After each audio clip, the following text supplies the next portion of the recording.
क्या आपने कभी सोचा है जून आते ही मौसम अचानक कैसे बदल जाता है? कुछ दिन पहले तक तेज धूप और लू चल रही होती है और फिर अचानक काले बादल छा जाते हैं और बारिश शुरू हो जाती है। और क्या आप जानते हैं उत्तर प्रदेश की लगभग 90% बारिश सिर्फ 4 महीनों में होती है। यही वजह है कि राज्य के कुछ हिस्सों में हर साल बाढ़ आती है जबकि कुछ इलाकों में पानी की कमी बनी रहती है। आज हम उत्तर प्रदेश की चारों ऋतुओं को समझेंगे और जानेंगे कि पूरे राज्य में बारिश एक जैसी क्यों नहीं होती है।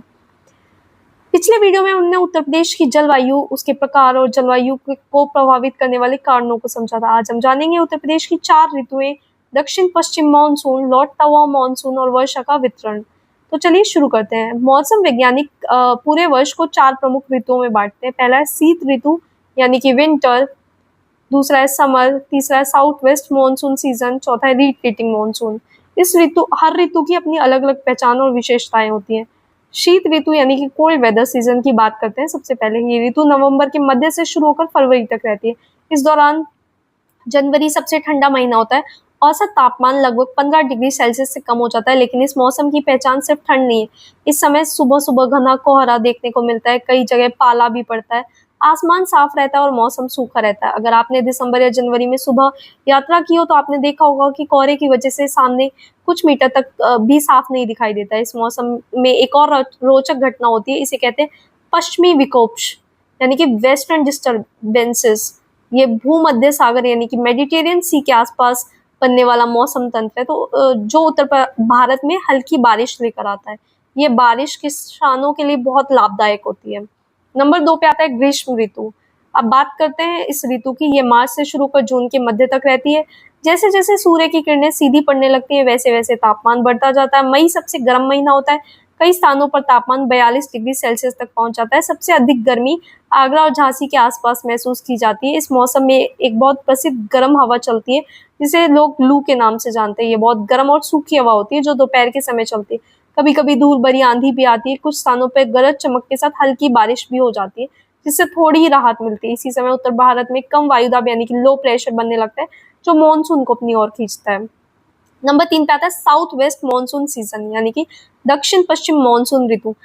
तो ये सबसे फेवरेट मानसून सीजन होता है सबका। लगभग 15 जून तक मानसून उत्तर प्रदेश पहुंच जाता है। सबसे पहले मानसून केरल पहुंचता है, फिर धीरे धीरे पूरे भारत में फैलता है।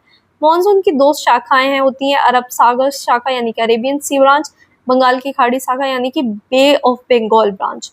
उत्तर प्रदेश में सबसे अधिक बारिश बंगाल की खाड़ी शाखा से होती है। जैसे ही नमी से भरी हवाएं उत्तर प्रदेश में प्रवेश करती हैं बारिश शुरू हो जाती है। लेकिन ये यहाँ एक खास बात है, पूर्वी उत्तर प्रदेश में सबसे अधिक बारिश होती है और जैसे जैसे हम पश्चिम की ओर बढ़ते हैं बारिश कम होती जाती है।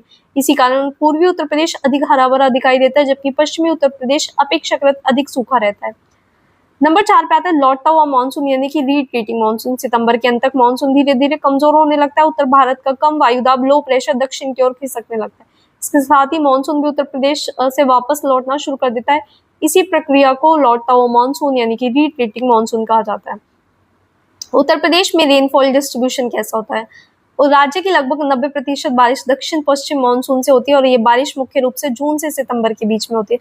लेकिन पूरे राज्य में बारिश समान नहीं होती। सबसे अधिक बारिश पूर्वी उत्तर प्रदेश में होती है, इसके बाद मध्य उत्तर प्रदेश, फिर पश्चिमी उत्तर प्रदेश और सबसे कम बारिश बुंदेलखंड क्षेत्र में होती है। इसी असमान वर्षा के कारण पूर्वी उत्तर प्रदेश में बाढ़ की समस्या अधिक रहती है और जबकि बुंदेलखंड में पानी की कमी और सूखे की समस्या देखने को मिलती है।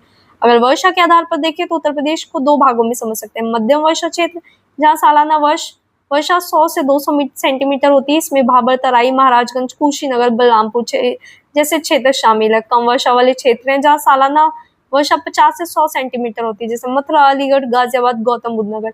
इसी वर्षा का अंतर राज्य की खेती, भूजल, जंगलों, लोगों के जीवन को प्रभावित करता है। तो आज हमने जाना उत्तर प्रदेश की चारों ऋतुओं की विशेषता, मानसून कैसे आता है, कैसे वापस लौटता है, पूरे राज्य में बारिश एक जैसी क्यों नहीं होती। अगले एपिसोड में हम उत्तर प्रदेश की नेचुरल वेजिटेशन और वनों के बारे में जानेंगे। हम समझेंगे कि राज्य में कौन कौन से वन पाए जाते हैं, कहाँ सबसे अधिक जंगल है और जलवायु तथा वनस्पति का आपस में क्या संबंध है। अगर आपको ये वीडियो पसंद आई तो इसे लाइक करें, अपने दोस्तों के साथ शेयर करें और ऐसी इंफॉर्मेटिव वीडियो